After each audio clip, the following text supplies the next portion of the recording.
آلک وأصحابک یا نور اللہ۔ آپ تمام حضرات کو میری جانب سے السلام علیکم ورحمۃ اللہ وبرکاتہ و مغفرہ۔ میرے مسلمان بھائیوں، چند باتیں جو ہیں ضروری سمجھتا ہوں وہ باغور سماعت فرما لیجئے۔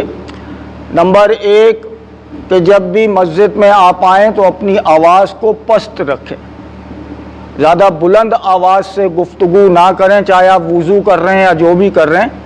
تو اس بات کا خیال رکھیں کہ اب ہم مسجد میں داخل ہو گئے۔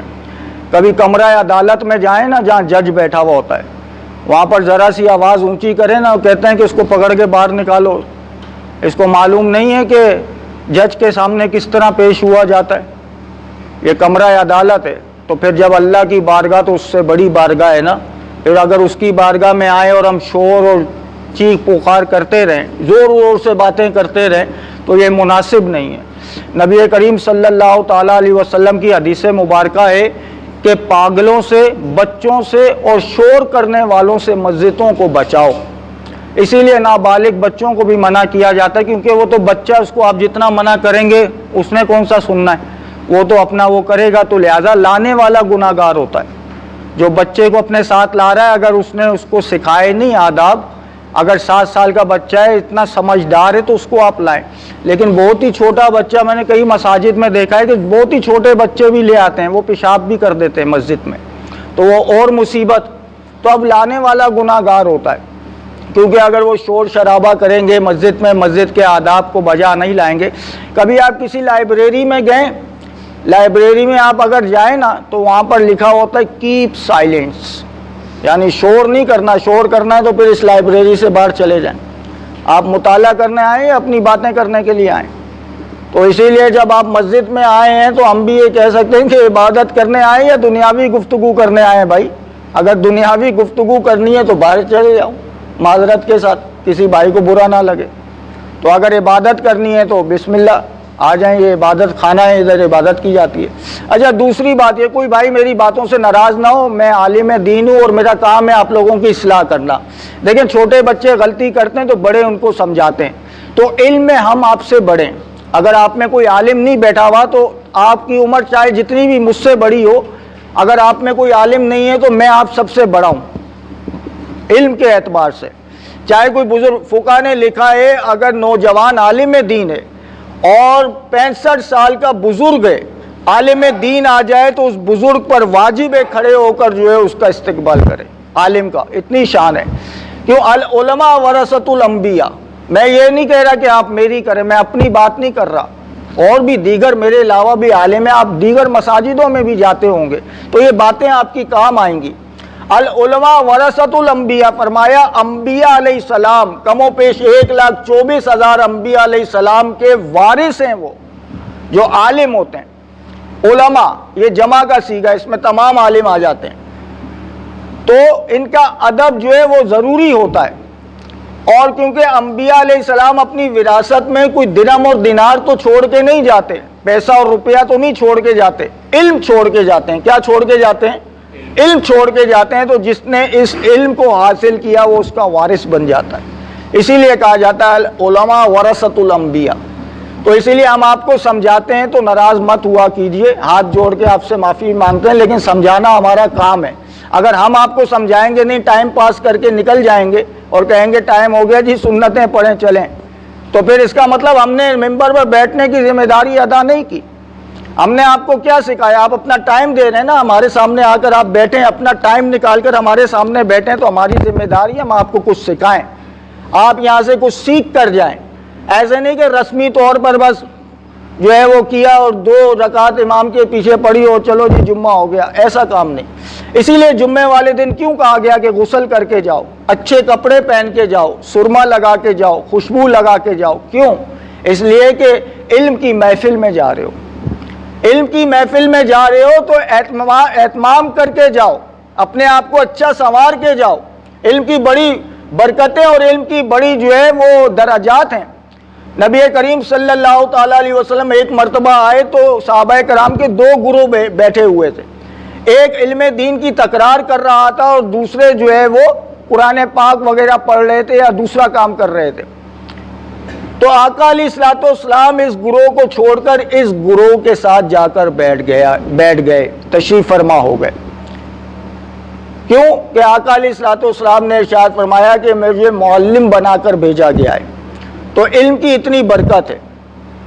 تو اسی لیے میرے مسلمان بھائیوں، علم جو ہے ضرور سیکھنے کی کوشش کیا کریں، چاہے آپ کو کہیں سے بھی علم ملے وہاں سے آپ سیکھا کریں۔ نبی کریم صلی اللہ علیہ وسلم نے ارشاد فرمایا کہ یہ جنت کی کیاریاں ہیں۔ صحابہ کرام نے پوچھا یا رسول اللہ جنت کی کیاریاں کیا ہیں؟ فرمایا علم دین کی مجالسیں، علم دین کی جو مجالس ہیں وہ جنت کی کیاریاں ہیں، تم وہاں سے گزرو تو اس میں سے کچھ چن لیا کرو، یعنی وہاں بیٹھ کر کچھ سیکھ لیا کرو۔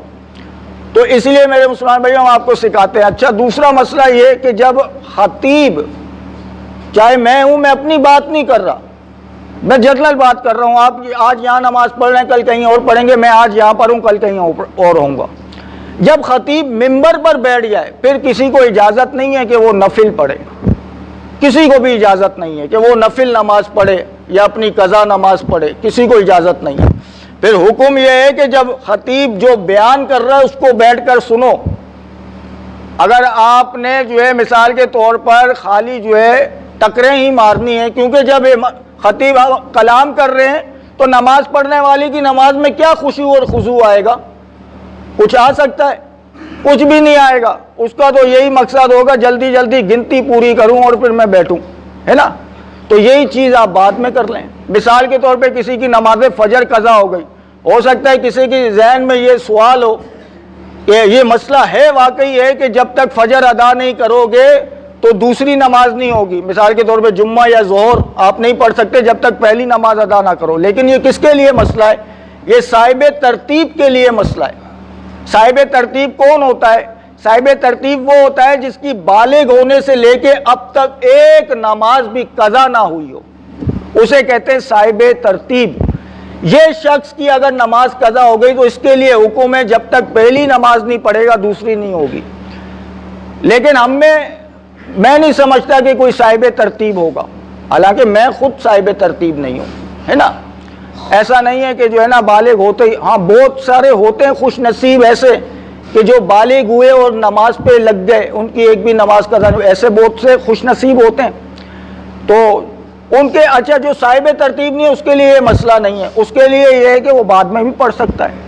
تو اچھا ہے کہ جب نماز پڑھیں تو نماز ایسے ادا کریں کہ وہ حدیث جبرائیل ہے نا کہ تو اللہ کی عبادت اس طرح کر کہ گویا تو رب کو دیکھ رہا ہے۔ اگر یہ تصور تو نہیں کر سکتا تو اتنا تصور تو کر کہ رب تجھے دیکھ رہا ہے۔ جب ہمارے کو یہ معلوم ہوگا، اچھا مثال کے طور پر اگر کوئی جو ہے مثال کے طور پہ میرے سسر صاحب یا کوئی میرے باس میرے قریب میں بیٹھے ہوئے ہوں تو میں بڑے اطمینان سے نماز پڑھوں گا کہ یار یہ دیکھ رہے ہیں، ذرا جو ہے نا میں آرام سے نماز پڑھوں گا بڑے۔ تو بھائی یہ تصور کر رہو کہ رب مجھے دیکھ رہا ہے۔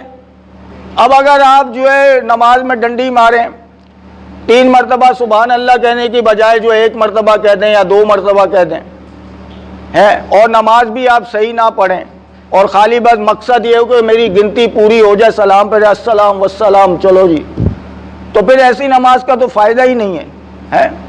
ٹکرے مارنے کا کیا فائدہ؟ حدیث پاک میں آیا بہت سے نمازی ایسے ہوں گے جن کی نمازیں ان کے منہ پہ مار دی جائیں گی۔